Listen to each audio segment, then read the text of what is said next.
हम लोग वामन भगवान की अवतार भूमि में ही बैठे हैं। दशावतारों में वामन भगवान का अवतार श्री सिद्धाश्रम चरित्रवन बक्सर में यही श्री वामन भगवान का अवतार हुआ है।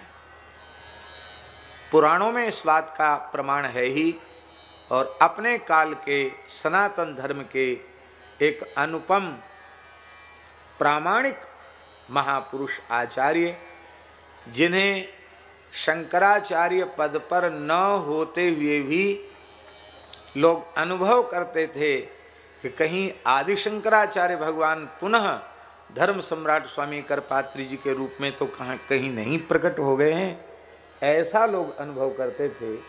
अभिनव शंकर के रूप में उनका अनुभव करते थे।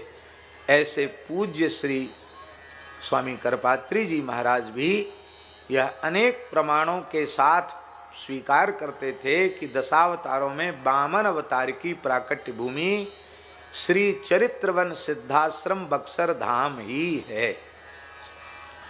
और राम रेखा घाट प्रमाण है कि राम जी ने अनेक अश्वमेध यज्ञ किए, तो कुछ अश्वमेध उन्होंने बक्सर में भी किए। रामचंद्र भगवान ने अपने धनुष से यज्ञ मंडप के क्षेत्र की रेखा खींची, इसलिए उस जगह का नाम राम रेखा घाट हुआ। और राम जी के चरण का चिन्ह भी वहाँ बना हुआ है।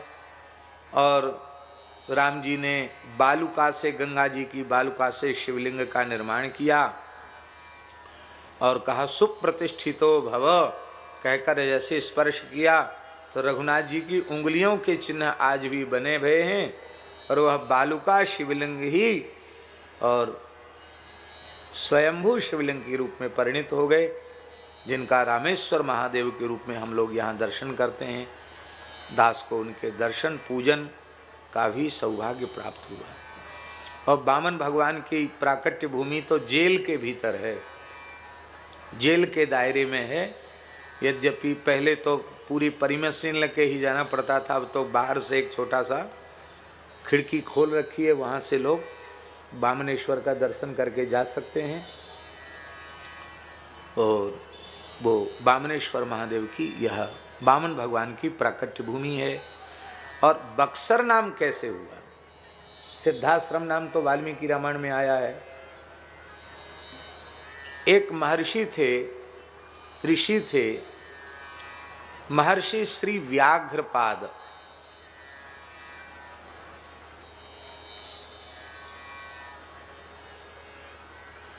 किसी शाप के कारण उनका एक चरण शेर के पंजे के जैसा हो गया था, व्याघ्रपाद हो गए थे, वो शेर के जैसा चरण हो गया था। तो उस कारण से उनका असली नाम तो विलुप्त हो गया, व्याघ्रपाद ऋषि नाम पड़ गया। बड़े दुखी रहते थे कि हमारा एक दाहिना चरण शेर के पंजे के जैसा है। तो उन्होंने कहा भाई अपराध तो हो गया, किसी ने शाप तो दे दिया, महर्षि ने, पुराण में कथा आई है, अब ये व्याघ्रपादत्व कैसे निवृत्त हो? तब ऋषियों ने कहा कि आप भारतवर्ष के संपूर्ण तीर्थों की यात्रा करें, जिस तीर्थ में स्नान करने से आपका ये व्याघ्रपादत्व का दोष दूर हो जाए, आपका चरण पूर्वत जैसा होना चाहिए, मनुष्य का चरण वैसा हो जाए, वह धरती का सर्वोत्कृष्ट तीर्थ माना जाएगा, जहाँ आपके इस दोष की निवृत्ति हो जाए। ये सब तीर्थों में स्नान करते थे। यहाँ आकर उन्होंने इस किसी जल के सरोवर में, तीर्थ में स्नान किया। स्नान करते ही उनके चरण का वो जो व्याघ्रपादत्व वाला दोष था वो निवृत्त हो गया, और जैसे एक ऋषि का चरण होना चाहिए वैसा ही चरण हो गया।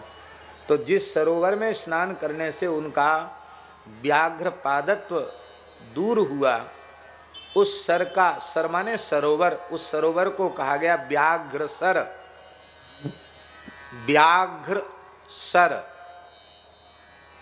और व्याघ्रसर का अपभ्रंश होते होते हो गया बक्सर। और अंग्रेज हिंदी तो बोलना जानते ही नहीं, तो अंग्रेजों ने अंग्रेजी में उसकी स्पेलिंग लिख दी BUXAR, ऐसा लिखा रहता है। तो पढ़ने में क्या होगा माताजी? बुक्सर, यू है ना, BU, तो पढ़ने में तो पढ़ा जाएगा, जैसा लिखा है वैसा पढ़ा जाए तब तो बक्सर नहीं बुक्सर है। पर लिखा है, अंग्रेजों ने लिखा बुक्सर, तो आज भी हम लोग पढ़ते हैं बक्सर। अरे भैया, न बुक्सर लिखना चाहिए न बक्सर लिखना चाहिए। अब तो उसको या तो व्याघ्रसर नाम ही दें अथवा श्री सिद्धाश्रम चरित्रवन के नाम से ही गजट में, कागजों में, सब जगह इसका नाम होना चाहिए। और हो भी रहा है, देश में प्राचीन पौराणिक इतिहासों को सुरक्षित किया जा रहा है, तो इस इतिहास को भी सुरक्षित होना चाहिए।